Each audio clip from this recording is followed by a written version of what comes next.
Ah non, mais là je pense que c'est bon, hein. C'est pas... Bah c'est bon, on voit la gueule. Ouais, là on est dedans, là. Les cactus, on voit Plan pas la américain, coupé au buste. Bah parce qu'il faudrait pas qu'on voit qu'on est en pyjama en dessous. Moi je suis habillé, hein. Ah vas-y. Tu t'es fait un brushing toi ce matin? Non, bah non, bah... Merde. Moi non plus.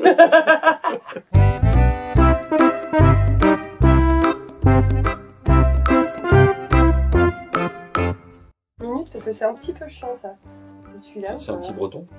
C'est un petit breton. T'es mignon mais t'es un petit breton. Comment ça va la jeunesse? On y est. Oh bah ça tourne. Hein. Tu me niaises-tu? Tu me niaises-tu? Ça filme-tu à cette heure-là? Putain mais moi je sais pas le faire. Au style, j'ai l'air boboche là, avec ma tuque toute maganée, c'est... Donc vous avez le thème de la vidéo. Je présente mes excuses au peuple québécois. Ouais, non mais bravo, excuse-toi. Hein. Surtout avec les milliards de vues que va faire cette vidéo. Milliards de vues, oui. Au moins des milliards. Salut à tous, petite vidéo parce que, qu'est-ce que j'ai fait hein? Mon frère, que je n'avais pas vu depuis 5 ans. Mais pourquoi? Mais pour... Parce qu'il habite au Québec. Nous a fait l'honneur d'une petite visite et du coup j'en ai profité pour demander aux élèves de 6e s'ils avaient des questions à poser à un Québécois d'adoption du coup. La bonne idée que voilà. La bonne idée que il ne peut pas arrêter de faire ça avant tout le truc. Et donc du coup on s'en va pour une vidéo qui va certainement intéresser personne hein, à part les élèves qui ont posé les questions. Oh quoique bon. On n'en sait rien. On va avoir du fun. Hein. Nous, on va avoir du... Je vais prendre des notes en fait. Parce que moi je sais pas du tout les expressions québécoises, j'en ai aucune idée. Alors juste pour faire une petite intro, pourquoi es-tu parti au Québec? C'était quoi cette idée? Parce que j'avais envie depuis longtemps. Ok. Parce que c'était loin, c'est un pays qui me faisait envie, c'est un pays où on parlait français, donc c'est pas pire. C'est pas pire. Ça, je l'ai fait presque avec l'accent de banlieue. C'est pas pire. C'est pas pire. Alors, un truc, c'est prendre l'accent picard. Ça ressemble un peu Ça ressemble un peu à l'accent picard, on est d'accord. Hein. Un mélange de Picardie et du Nord. Et de Belgique, un peu, non? Pas trop. Ça a un autre accent. Ça a un autre accent. Bon, voilà. Donc, il va répondre spontanément parce qu'il ne les a pas vus. Tu regardes pas, hein. Mais rien vu. Il n'a pas vu les questions des élèves.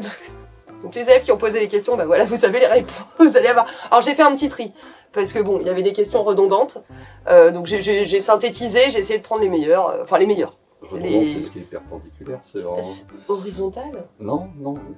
T'es prêt pour la première question? Alors, première question, très spontanée. Il fait quel temps au Québec? En ce moment, je veux dire. En ce moment? Non, mais en général peut-être d'ailleurs, parce que c'était pas précisé. En général, c'est un peu comme en ce moment, il neige. Ouais. Il neige 8 mois dans l'année. Il commence à neiger vers fin novembre, début décembre, et puis ça s'arrête au mois d'avril, il y a encore des chutes de neige. Donc vous avez encore de la neige. Là où nous, on a 3 flocons fondus voilà. Une fois par an, éventuellement, et pas tous les ans. En ce moment, dans mon jardin, il y a environ 1,50 m de neige, un peu plus, et il fait moins 15, moins 20 degrés. Il a laissé sa copine derrière lui qui est un petit peu traumatisée à l'idée de devoir déblayer tous les jours la neige devant la baraque. Bravo. C'est une année difficile. C'est une année difficile. Donc c'est pas un peu de neige, hein. C'est beaucoup de neige, hein, j'ai l'impression au Québec hein, quand même. C'est beaucoup de neige, par contre c'est continental, donc l'été il fait 30 degrés. Voilà. Il fait 30 degrés, un grand soleil et des moustiques partout. Des bibites? Ah, des bibites. Des bibites, ça s'appelle des bibites. J'ai appris ça, je sais plus comment. Il y a des brûlots, des moustiques, des mouches à chevreuil, il y a toute la nature qui veut te manger. Et ça te bouffe. Mais c'est pas notre petit maringouin des familles qui nous fait une petite piqûre qui gratte. Là, c'est vraiment, ça te décolle l'épiderme. Enfin, le machin, c'est une horreur. Si vous voulez découvrir la nature au Québec, il vaut mieux venir au mois de septembre. Ah, bah ça c'est bon à savoir. C'est le meilleur mois. C'est le meilleur mois pour pas trop se faire. Il n'y a pas trop de bestioles. Ok. Je vais bientôt y aller au Québec et certainement que du coup, je ferai des vidéos. Et je vais en chier parce que je vais certainement pas viser septembre vu que je suis prof. Mais alors, hein? Bah oui. On se prépare, hein, on se couvre de crème, ouais. on Il y a des techniques. Ça va être une histoire. Bon. Donc voilà, donc des saisons bien tranchées contrairement à nous qui avons une sorte d'automne continu. Plus ou moins chaud. Où il pleut tout le temps. Bah, alors je parle de l'Île-de-France évidemment, hein. Je parle pas de toutes les régions françaises, mais enfin au Mordor, c'est l'automne toute l'année. Alors que là-bas, quand il pleut, c'est marrant, c'est des pluies verglaçantes. Ah bah c'est drôle. Tu racontes ton anecdote de... vous avez un magasin à 5 minutes en bagnole de chez vous, Et la fois où vous avez mis 30 minutes à rentrer chez vous? Ah oui, parce on a pu y descendre, on a quasiment pas pu en remonter. Ah. Parce qu'on habite un peu en montagne et on dérapait avec notre voiture dans tous les virages et puis on redescendait. Génial. Génial. Donc ils ont mis littéralement 30 minutes à rentrer chez eux avec leurs courses. On a essayé tous les chemins, on a trouvé un qui était un peu nettoyé. C'est bon, ça accroche. Quel enfer. Bon bah voilà, enfin, mais c'est chouette, enfin quand on aime la neige c'est cool. Ah oui, j'adore. Ah oui, non. En plus, on est dans la nature, l'été, il y a des fans, des choses comme ça qui traversent le jardin. Là, cet hiver, on a vu un coyote au fond de notre jardin. Avec un petit chiot à la maison, c'est un peu angoissant, mais... un petit peu la flippe, oui, effectivement. Lilou rentre. Tout Ça quitte. ressemble à une sorte de loup qui traverse au fond du jardin. C'est extraordinaire. Mais il y a des sortes de cervidés aussi que t'as vu, non? Des ongulés, là. Il y a surtout des biches, on n'a pas d'orignaux vers chez nous. Ouais. On est quand même pas, on est au fond des Laurentides, c'est à peu près au nord-ouest de Montréal. Ouais, d'accord. Je C'est mettrai pas une carte. encore la nature sauvage, mais Ouais, mais enfin, quand même, c'est déjà vachement mieux que les 3 pigeons qu'on voit passer, nous, dans la rue, quoi. ouais, on a de la nature. On a des perdrix aussi. Mais ça se mange, ça, C'est non? bizarre, il y a des gros oiseaux qui volent pas. Ah oui, non, ça vole pas. Vous les bouffez pas? Je sais pas à qui elles sont. Bon, et puis elles sont peut-être protégées. Je peux pas aller tirer du gun dessus. Hein, non, mais on va tirer du gun dessus. L'enfer, cet accent. Bon, bah, première question faite. Deuxième question. C'est quoi le plat national? Ça, tout le monde le sait, c'est la poutine. Hein. C'est la poutine. Non, mais est-ce qu'on est sûr que c'est vraiment la poutine? C'est vrai, c'est vraiment la poutine? C'est le plat québécois. C'est le plat québécois, d'accord. Parce que le Québec est une province du Canada. Ouais. C'est une culture assez particulière dans le Canada. Quasiment tout le reste du Canada est anglophone. Ouais. Le Québec est francophone et très attaché à ça. Mhm. Et leur plat national, c'est la poutine. Et vraiment, les Québécois mangent de la poutine. C'est pas juste les étrangers qui vont au Québec, qui se disent « Ah, poutine !» Ah non, ils en mangent. Il y a des poutineries, il y a des restaurants spécialisés là-dedans. Pour ceux qui savent pas, c'est un plat de frites qui trempe dans une sauce brune dont personne n'a le secret. Enfin si, il y a une recette. C'est une sorte de sauce à la viande un peu bizarre. C'est comme un fond, comment ça s'appelait là, le viandox. Ça pourrait être quelque chose comme ça. Je veux pas dire de bêtises sur la recette. On sait pas trop. C'est comme la fricadelle. C'est comme la fricadelle, j'allais dire, c'est comme la fricadelle. C'est ça. Et puis par-dessus, on met des viandes diverses. On peut mettre du porc haché, on peut mettre du canard, on peut mettre ce qu'on veut. Et on met surtout du fromage en grains. Du fromage en grains qui a la particularité de faire quel effet sous la dent? Absolument rien. C'est un fromage qui fond particulièrement bien quand on le passe au four. Ouais. Et c'est les chutes de fromage en fait. Hein. C'est un fromage de merde. C'est la vache qui rit des restes du Québec, de fromage qu'on vend aux enfants en petits sachets à la sortie des supermarchés. Ah bon? Ouais, c'est leur friandise. Ils bouffent ça comme ça? C'est bien ça. Écoute, c'est vachement mieux que vos Haribo et vos Tagada. Là c'est bon. Hein. On vous voit, hein. On vous voit. Ils aiment le sucre aussi. Hein. Il y a une tradition là-bas, c'est la cabane à sucre. Ah bah la cabane à sucre. Je sais pas si j'ai une question en rapport avec ça. Non, je crois que j'ai pas de question en rapport avec ça. Mais vas-y, raconte la cabane à sucre. Ils aiment bien. C'est un endroit où on mange énormément pour faire du gras, je pense principalement. Oui, bah pour survivre à l'hiver, quoi. Et puis on y mange effectivement beaucoup de sucre parce qu'il y a un produit de là-bas, c'est le sirop d'érable. Ah ouais, mais ça je pense qu'on va y revenir au sirop d'érable, je crois de mémoire. Hein. Mais non, mais je sais pas. Et on fait pas des petites sucettes qu'on fait figer dans la neige? C'est des tirettes à l'érable. Des tirettes à l'érable. Non mais tout est beau. Le principe c'est sur un banc de neige, on va faire couler avec un bâton une petite languette petite langue de sirop d'érable qui va durcir dans la neige et ça fait des sucettes. Et on le roule, on le roule autour d'un petit bâton et ça fait une petite sucette. Ça fait une sucette à l'érable, c'est super. C'est un peu classe quand même. Moi, franchement, j'aimerais bien essayer ça. On n'en trouve pas trop à Montréal, mais à Québec, il y en a. Et par chez toi, je peux... Non, par chez toi, chez moi, si, oui. Bon, je vais tenter le coup. On a à Sainte-Agathe. Ah non, mais attends, faut que je vienne à un moment où il y a la neige. Non, c'est un vrai problème aussi. Bon bah alors voilà, donc le plat national, la poutine, les enfants. Alors la question d'après, tu as un peu répondu, c'est est-ce que tu vois des animaux sauvages chez toi? Oui. Je vois des animaux sauvages. Et je sais qu'ils sont sauvages, il faut se méfier parce qu'il y en a certains qui s'habituent au contact de l'humain, mais là on voit vraiment qu'ils sont sauvages parce qu'ils ont peur de nous. Ouais, donc ils s'approchent pas trop, et voilà. Les coyotes ils partent ventre à terre, oui, parce qu'ils ont repéré un prédateur. S'il y a un eye contact avec toi, ils font rien à faire ici, je me tire quoi. Ils sont vraiment sauvages et c'est pas le cas dans mon coin, mais un peu plus loin derrière, pas si loin que ça, on croise des ours. Des ours. Nous, je pense que le plus gros animal qu'on peut trouver dans le coin, c'est le blaireau. À peu près, non, c'est pas vrai. Vers le Québec, c'est gentil. Il faut vraiment monter au nord et c'est de l'ours brun qu'on va croiser. Sur la côte ouest, du côté de Vancouver, il y a de l'ours brun, il y a du grizzly. C'est pas l'ours brun. Petit ours brun. C'est beaucoup plus dangereux. C'est puissant et...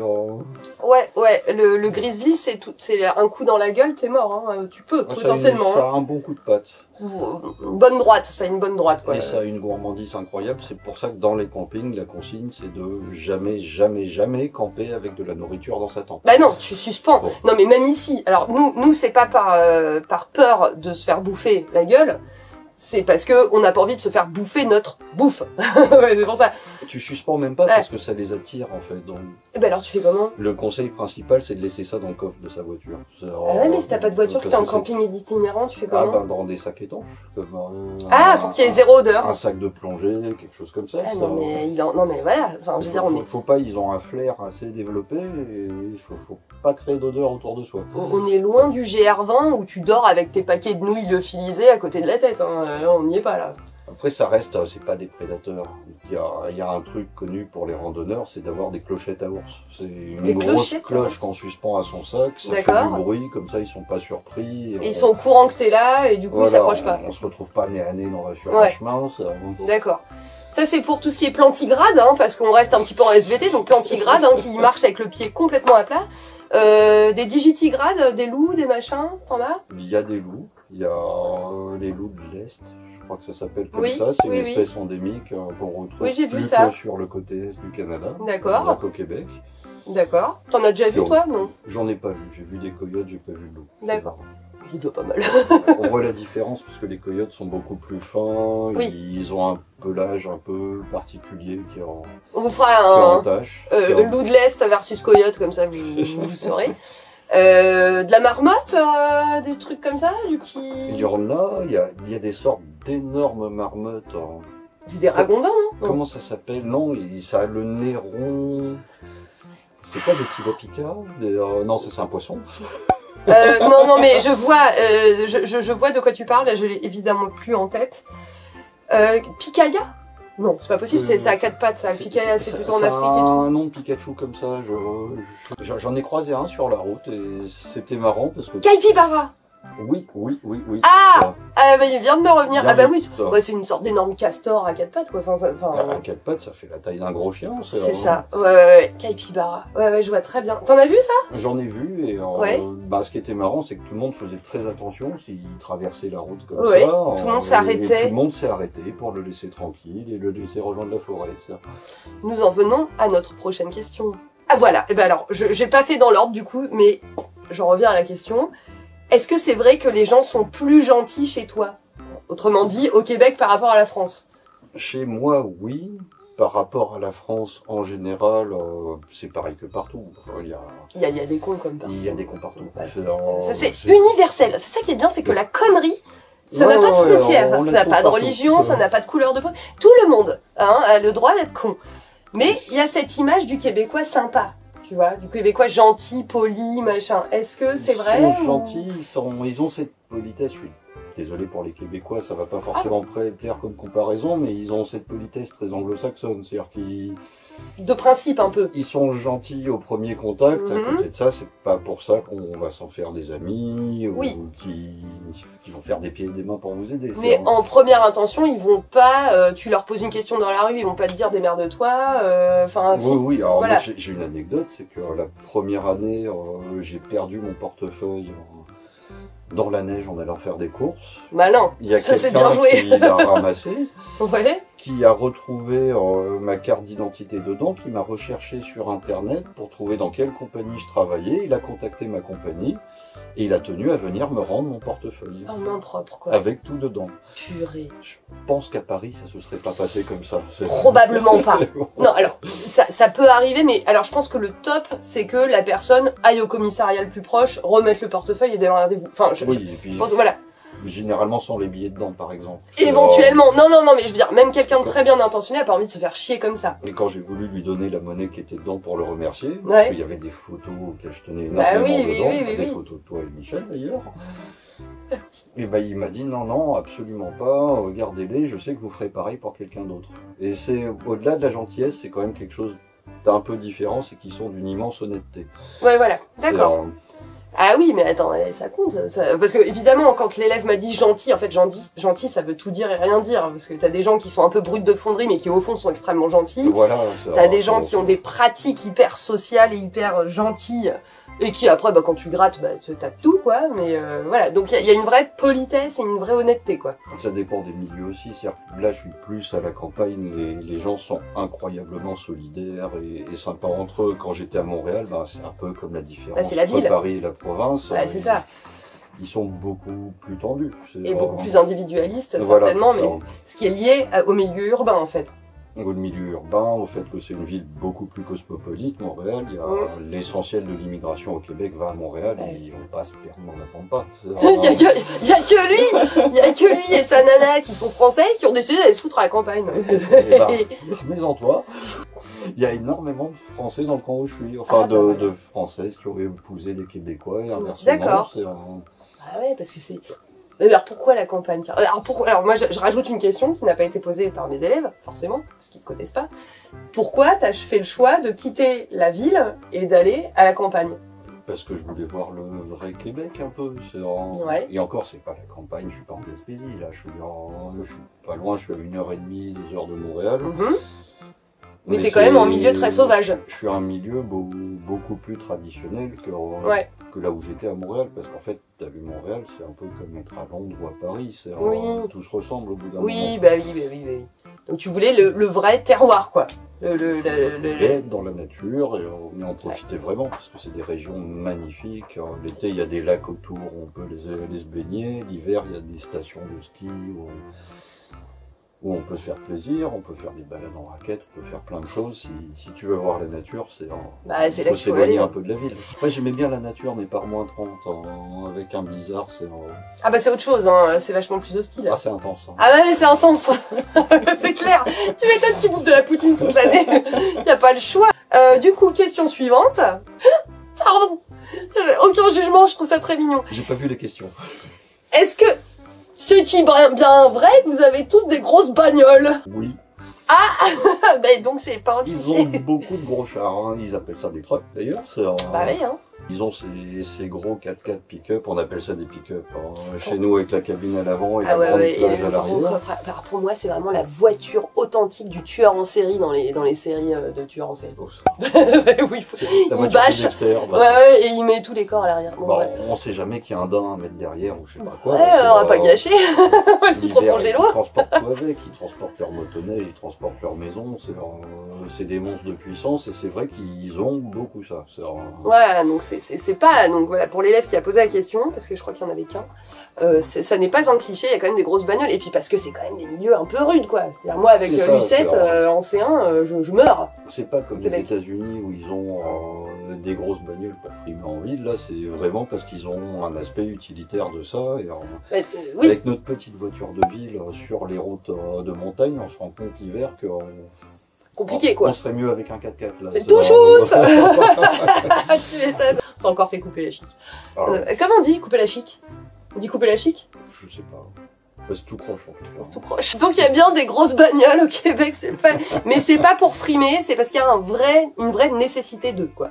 Ah oui, ils transportent des trucs énormes tout le temps. Ils passent leur temps à bricoler, à transporter du bois. Ils vont avoir l'image du Québécois de base en chemise à carreaux, mais comme nous tous, hein, voilà. Eux ont l'image du béret et du... Par contre, la chemise à carreaux, c'est une connerie ou pas? Je rajoute une question. C'est un gros mythe, le Québécois bûcheron. Enfin si, ils ont tous des barbes, ça c'est normal. Mais ils transportent du bois, tu nous as dit. Ah, c'est pour se chauffer, tu veux dire? C'est pas leur activité professionnelle? Pour bricoler sur leur maison, pour... Alors que nous, on fait 3 clics, le roi Merlin, et c'est terminé, quoi. Oui, tu passes ton temps à bricoler ta maison, hein, ça.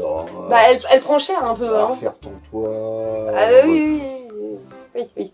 Donc ça trimballe et pas que des corps.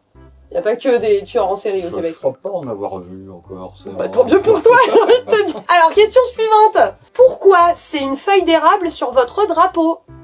Ah bah parce que l'érablier, c'est quand même l'arbre emblématique du Canada. L'érablier, on dit? Ou l'érable? Ou l'érable. Bah ouais, l'érable. Ou l'érable. Pardon, c'est mon petit côté prof chiante. Mais tais-toi, on a tous compris. C'est parce que c'est l'arbre emblématique du Canada, c'est tout. C'est l'arbre emblématique, c'est pas forcément le plus présent, mais ça a été une des richesses du pays à un moment donné. Donc c'est Source de sirop d'érable, entre autres. le fameux qui se vend à prix d'or.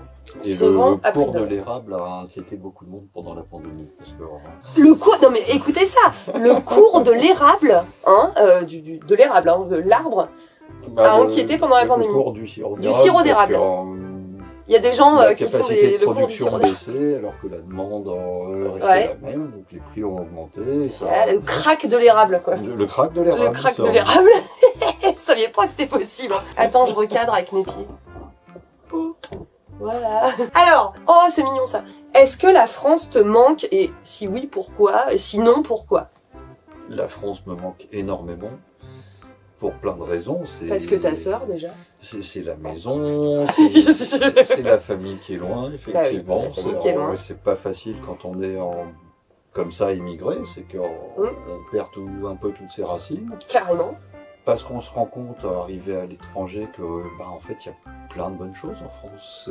Oui. C'est un pays magnifique. Ouais. Alors, exemple de choses qui te manquent en France. Au niveau patrimoine, c'est difficile de trouver un pays qui a autant de patrimoine que la France. On en a des beaux châteaux et des beaux musées. Hein. On a une diversité qui est extraordinaire, une diversité dans les régions, dans les populations, dans les langages, dans la nature, parce qu'on se rend compte là-bas que la nature est pas du tout aussi diversifiée que très uniforme, ouais. Très uniforme. Tout le temps les mêmes arbres, tout le temps les mêmes routes, Ouais. les mêmes milieux. On peut faire le tour d'un continent entier et voir tout le temps la même chose. Ouais, alors que nous, on traverse la France d'est en ouest et déjà, on voit pas du tout les mêmes paysages. On voyage à travers notre propre pays de façon extraordinaire. C'est vrai, il y a une vraie richesse géologique et écologique en France. Tout à fait. Et une richesse humaine, c'est-à-dire que les Français me manquent au bout d'un moment. Ouh, vous entendez ça? Les Français lui manquent. J'aime beaucoup les Québécois et les Canadiens, mais c'est vrai que c'est un peu des repères qu'on perd. Je suis désolée, je rigole parce qu'il y a un lapin qui est en train de rentrer dans les pots de fleurs. On fait semblant de pas faire attention. Train. Et puis on se rend pas compte, mais on a une sécurité en France qui est extraordinaire, en particulier au niveau de la santé. Ah oui, voilà, c'est ça. Moi, j'étais sûre qu'il allait parler de ça. Bah oui, en France, tu peux être malade, il peut t'arriver n'importe quoi, tu sais que la société va te prendre en charge. Oui, c'est vrai que... C'est un peu le royaume de, si t'as de l'argent, tu te fais soigner, si t'en as pas... T'arrives aux urgences sur ta civière, faut tendre ta carte, ta blue card, quoi. Enfin, ou ta carte Visa, je ne sais pas ce que vous avez, une Mastercard. Il y a l'accessibilité, c'est pas comme les États-Unis non plus. C'est-à-dire qu'il y a un réseau d'hôpitaux publics et tout, mais il y a un tel temps d'attente pour y accéder que si tu veux vraiment, si c'est grave, tu passes par des cliniques privées. Donc, alors, moi j'ai une question très concrète. Tu es en urgence vitale, genre t'appelles le SAMU de chez toi, ça va pas du tout, t'es en train de te vider ton sang, exemple. Hein, voilà. Exemple. Est-ce que tu vas être pris en charge quand même, quoi qu'il arrive, quitte à ce que ça te coûte la peau du cul après. Tu vas être pris en charge. Par contre, pour accéder à des examens poussés comme des radios, des scans, des choses comme ça, ouais, ça pour poursuivre l'investigation après. Accès. D'accord. Pour accéder à des spécialistes de tout type, il faut se mettre sur des listes d'attente parce qu'ils ont des listes de clients et D'accord. Il y a un peu de la promotion de client en client. D'un Québécois à l'autre, ça se passe bien. Quand tu es un Français qui connaît personne, c'est beaucoup plus dur d'être mis dans les listes d'attente. D'accord, ok, ouais, donc chiant quoi. Donc si t'as une maladie au long cours, c'est-à-dire on va te sauver sur le coup, mais pour la suite, kiki quoi. Il y a quelques scandales parce que le réseau de santé est tellement HS en ce moment qu'il y a des gens qui n'ont pas de médecin de famille, par exemple. Ah ouais. Depuis plusieurs années. Au point de, par exemple, attendre une ambulance pendant 11 heures alors que tu es en train de faire une crise cardiaque et... Ouh, c'est un peu long. Hein? Et finir par mourir chez toi. Bah, ça, ah oui, non, Ce qui est arrivé en plein Montréal, ça fait un peu peur. Ça, c'est un vrai point. Et ça, tu me le dis très souvent, parce que au-delà de la bouffe, de machin, parce qu'il y a la bouffe aussi. Hein, La bouffe, ça manque. Et pour pas paraître superficiel, c'est vrai que souvent, juste après la bouffe, vient la santé. Ça, tu me l'as dit. Tu m'as pas trop parlé de la politique ou de machin ou de ces trucs-là, mais alors la santé, c'est revenu très souvent. La politique, ça va. C'est Oui, oui, non, mais... c'est pas, c'est un autre milieu. En plus, comme je suis pas citoyen, c'est pas trop mon Oui, problème. Hein. c'est sûr. Je vote pas, mais Oui, mais vraiment, ce qui revient dans sa bouche à chaque fois, c'est le saucisson. Alors, Et- non, ça c'est un cliché. On s'adapte aux produits qui nous manquent. Le saucisson, le fromage, on trouve d'excellents fromages. Pas forcément les mêmes que chez nous, mais on trouve des très bons fromages. Premier truc qu'on a acheté quand il est arrivé, c'est du frometon sous toutes ses formes. Hein. Ah, du rebloche. Du rebloche, commencer par une tartiflette. Ce que tu m'as dit et qui est vachement intéressant, et si jamais un jour vous allez dans un pays étranger pour vous y installer, je veux dire pas juste pour un séjour, n'essayez pas de courir à tout prix après des ersatz de Voilà, l'alimentation faut- que vous aviez dans votre pays d'origine. Faut pas essayer de Adaptez-vous à la reproduire bouffe ce qu'il y locale. avait. Faut prendre les produits locaux. parce Faut qu'il- pas, voilà. Si vous allez vivre au Japon, n'essayez pas à tout prix de bouffer du camembert tous les jours parce que vous aurez un équivalent mais qui va jamais vous satisfaire pareil. Allez-y, mettez-vous à la bouffe japonaise carrément. Enfin, je veux dire, donc. C'est pareil partout. Si tu vas en Guadeloupe, Ah oui. faut arrêter d'essayer de manger des steaks de bœuf. Mais oui. Il faut s'alimenter de poulet ou de choses comme ça. Voilà, c'est beaucoup- ça. Et comme dit toujours notre père, la souffrance est dans la résistance. Donc voilà, ne résistez pas. Je veux dire, à un moment, C'est bien de lui, ça. c'est lui tout craché. Donc du coup, vous arrivez dans un pays. Au début, vous essayez de retrouver des repères culinaires, etc. Vous essayez de vous accrocher à des trucs que vous connaissez. Puis en fait, assez vite, il faut lâcher prise et il faut s'adapter à la bouffe sur place, C'est ça. parce qui est qu'on- autre mais qui est très bonne. On trouve des choses dans les grandes villes, on trouve des épiceries qui importent, donc on Oui. trouve vraiment tout. Les petits gâteaux de chez nous, les compotes de pommes, qui ne sont absolument pas les mêmes là-bas. Toutes ces choses-là, on apprend aussi à adapter son goût. La ça. plédina pomme abricot. Mais même la andros pomme poire. Nous ne sommes pas sponsorisés pour cette vidéo. Mais bon, ça peut faire plaisir de temps en temps, mais de toute façon, tu peux pas serrer ton quotidien parce que ça doit coûter un bras. Ah, ça coûte un bras, et puis Ouais. surtout, on change ses goûts au bout d'un moment. Bah oui, je me oui. suis habitué au goût des choses, Bah, bien à sûr. des produits différents. Donc je voilà. fais plus les quiches au lardon, je les fais avec des dés de bacon ou des choses comme ça. C'est délicieux aussi. Des dés de bacon. Ah, une question alors plus historique. Pourquoi est-ce qu'on parle français au Québec? Est-ce que tu le sais? Peut-être tu le sais pas. Alors oui, ça remonte quand même, la découverte du Québec a été faite par des marins français aussi. Mhm. Il y a eu énormément de Bretons. en Alors moi je dis, particulier. je veux dire, pendant toute cette séquence, j'ai aucune idée. Hein. Il y a un personnage très important qui est un marin breton qui est Jacques Cartier, là-bas, et Ouais, pas une ville qui n'a pas une rue à son nom. Ah, d'accord. Qui a découvert Ok. ça. un breton. Et le Québec, au départ, c'était la Nouvelle-France. Oui. C'était toute la zone est du Canada. C'était beaucoup plus grand que le Québec actuel. Ouais, Et ça descendait jusqu'à la Floride. d'accord. C'est pour ça qu'il y a encore des gens, enfin, pour ça et d'autres raisons, qu'il y a encore des gens qui, dans le sud-est des États-Unis, qui parlent français. C'est Oui. Eh ben la Nouvelle-Orléans, tout ça. la Nouvelle-Orléans et la Louisiane. Ouais, il y a une le tradition Cajun. française. Alors les Cajuns, c'est une C'est encore autre chose. histoire. Voilà, j'ai c'est, essayé de me la péter, mais ça n'a pas marché du tout. Il y a une raison, c'était une population, quand les Anglais ont pris un peu le contrôle de ce nord du Canada, ils ont déporté des populations francophones de là-bas, qui étaient les D'accord. Acadiens. Et les Acadiens ont donné naissance aux Cajuns. Et les Cajuns, c'est une déformation de l'Acadien. D'accord, ok. C'est pour ça que par là-bas, on trouve des cow-boys authentiques qui gardent leur troupeau à cheval et qui parlent français. Un français très particulier. Extraordinaire. Si j'arrive à trouver un extrait de vidéo libre de droit, mais je m'en fous, de toute façon je suis pas monétisée. Je vous mettrai ça parce que ça doit être extraordinaire, parce que moi-même je suis pas allée voir, mais ça doit être très drôle. Franchement, ça doit être très drôle. Il y a une chanson, la valse d'héritage. J'ai dit Acadien quand j'étais né, c'est l'Acadien quand je vais mourir. Quand j'étais petit, j'ai fait mon idée, un jour, quand je suis grand, j'aurai un ferme. J'aurai des vaches et des moutons et tout ça. D'accord, donc c'est pour ça. Donc en fait, c'est parce que les premiers colons conquérants du Québec étaient des Français. Il y a eu des Français, il y a eu des Anglais, il y avait des colonies des deux. Après, les Anglais ont gagné du terrain, il y a eu des guerres. Ça s'est réduit au Haut-Canada et au Bas-Canada, qui étaient deux zones qui couvraient à peu près le Québec et un bout de l'Ontario, si je me souviens bien. Ouais, d'accord. Et puis après, bon, bah, les Anglais ont gagné, les Français ont considéré que ça coûtait trop d'argent de faire des guerres là-bas, ils préféraient se concentrer sur l'Europe. Les Anglais ont gagné. Mais ça, ça explique aussi le sentiment, bah, un peu, pas anti-anglais, mais le besoin de défense de la culture française au Québec, parce qu'ils sont conscients qu'ils sont un peu le dernier bastion. Dernière question qui est plus une demande qu'une question, mais tu l'as déjà un peu fait, mais est-ce que tu peux le faire de façon caricaturale, parce que je pense que les élèves en rêvent. Est-ce que tu peux nous faire quelques phrases avec un accent, mais genre nous on peut pas comprendre les phrases que tu vas dire. Ah, pour toutes.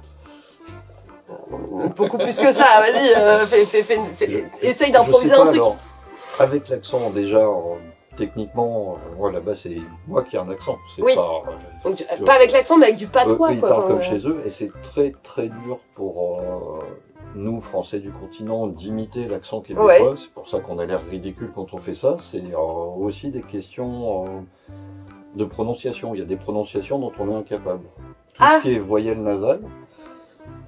Moi j'ai une sinusite en ce moment, est-ce que ça peut marcher? Presque plus en France. Ah bah ça t'empêche de faire les voyelles nasales. Ah non, c'est dommage. Les on, les un, les un. Ouais. Si tu fais ça en un, ça, tu ne peux plus les prononcer. C'est pour ça qu'on appelle ça des voyelles nasales. D'accord. Donc toi t'es pas capable de nous en mettre là? On ne sait plus les prononcer. Il y a quelques régions de France où on le fait encore, dans le sud par exemple. Ok. C'est patois du sud, on ça fait utilise encore un peu ça. D'accord, ok. Purée, on en apprend. Mais je suis incapable d'imiter l'accent québécois. Et même des années après, je peux essayer d'utiliser des expressions du cru, mais tout le monde sait que je suis français. Je ferai jamais illusion. Ouais, d'accord. Ouais. Parce que attends, question, ça fait combien de temps que tu es au Québec, du coup? Ça fait 7 ans. Ça fait 7 ans qu'il est au Québec. Ouais. Et c'est comme ça. Toujours pas foutu de nous faire quelques phrases. Non mais et puis je le connais, il le fera pas. Parce que il a pas envie de. T'as pas envie de caricaturer le truc. Bah j'essaierai pas, oui, c'est pas. Non, bah, ça serait effectivement de la caricature déplacée. Bah oui, bah voilà. Donc, non mais du coup c'est pas complètement anormal que nous Français on galère, parce qu'on galère énormément à imiter l'accent québécois. Et les rares personnes qui disent moi je sais le faire, en réalité ils y arrivent pas. C'est impossible de l'entendre. Après il y a le vocabulaire auquel on s'adapte. Oui voilà, c'est ça, il y a des mots, voilà. Les tu sais-tu là par exemple, tu ce fameux deuxième tu qu'on rajoute. Ah ouais, ça m'a toujours fait mal. C'est pas un deuxième tu qui est Ça, c'est l'instant français. C'est l'instant linguistique. La contraction d'une vieille expression, enfin une vieille expression, on l'utilise encore en France, mais c'est pour les questions fermées ou... Vas-y. C'était le til. Le vient-il, c'est-il, est-il. D'accord. Dans le til, le L a disparu, c'est devenu le ti. Et là, il y a des régions de France où on dit encore vient-il. Ouais, vient-il. Bah oui, tout à fait. Vient-il pas. Et le ti est devenu un tu. C'est un... Ah, purée, mais trop bien. Alors là, Monsieur Robert va être ravi. Il va se délecter de cet instant de la vidéo. Et ça a été utilisé à tous les temps. Donc, tu veux-tu, c'est tu veux-il. Tu veux-il. Ah d'accord. Non, mais ça prend vachement plus de sens du coup. Ah, ça fait du sens. D'accord. Eh bien, nous avons fait le tour des questions de mes élèves. Tout fan. Voilà. Oui, non, mais je t'ai même pas présenté, tu t'appelles Antoine. Je m'appelle Antoine. Ouais, moi je l'appelle tout fan. Et je vis au Québec. Et il vit au Québec. Bientôt il va rentrer. Un jour, il reviendra. Il reviendra au Mordor. Parce que j'ai eu peur. Hein. Non, mais ils sont mignons quand même. C'était chou, hein. J'ai fait un peu de tri. Non, mais il y avait pas grand risque. J'avais pas révisé mon histoire. Hein, non, mais là, tu vois, c'était très spontané. Hein. C'était des questions très humaines, en fait. Mais oui. C'était pas des trucs pièges, hein, voilà. C'était l'occasion d'avoir une petite discute avec mon frérot, parce que l'air de rien, c'est des questions que moi, je lui ai pas spécialement posées. Donc merci les élèves. Ça va faire une vidéo de beaucoup trop long, certainement. Je m'en fous. Regarde, moi, je fais ce que je veux, c'est ma chaîne. Ah oui. On est d'accord. C'est plus court que d'habitude. J'ai l'impression. Ouais, on a été coupé quand même au bout de 20 minutes, à mon avis. Ah oui. Stick, c'est plate. C'est stick, c'est plate. Merci à vous. Je ne sais pas ce qu'on fera dans la prochaine vidéo. Peut-être un rempotage de l'extrême. C'est-à-dire, moi, je le ferai peut-être seul. Quelle surprise! Je rempote un machin. Il avait dit qu'il m'aiderait, mais on va jamais avoir le temps. Donc bon, on verra. Est-ce qu'on le fera à deux? Est-ce que je le ferai seul? Mais là, il est temps d'agir. Et puis, bah, merci à tout fan d'être venu sur notre plateau. Avec plaisir. Avec plaisir. À la prochaine chicane. Il peut pas s'en empêcher quand même. Voilà. À la prochaine chicane. Je vous dis à la prochaine. Prenez soin de vous. J'espère que vous allez bien, que vos plantes vont bien, que vos poilus vont bien, que vos... Voilà, tout le monde, quoi. Enfin, que vous allez bien, quoi, grosso modo. Bien. Voilà. Et puis, je vous dis donc à la prochaine. Salut! Comment on dit salut en québécois? À tantôt. À tantôt. Bisous les élèves. Alors, petit ajout de dernière minute, en vrai, on s'est rendu compte à la relecture avec mon frère Toufan qu'on n'avait pas abordé un tas de points vachement intéressants concernant le Québec et la comparaison Québec-France, etc., notamment sur des points historiques, sur la place des hommes et des femmes dans la société, etc. Donc n'hésitez, enfin, vraiment, on limite un peu frustré de se dire qu'on aurait pu en dire bien plus. Et donc n'hésitez pas à nous dire en commentaire si ça vous intéresse qu'on fasse une partie 2, certainement en visio du coup, mais pour approfondir un peu le sujet, parce que bon, on a abordé certains points, mais clairement il y en aurait eu tellement d'autres à aborder, et c'était une discussion super enrichissante. Donc si vous voulez qu'on poursuive, eh bien n'hésitez pas à nous le dire en commentaire.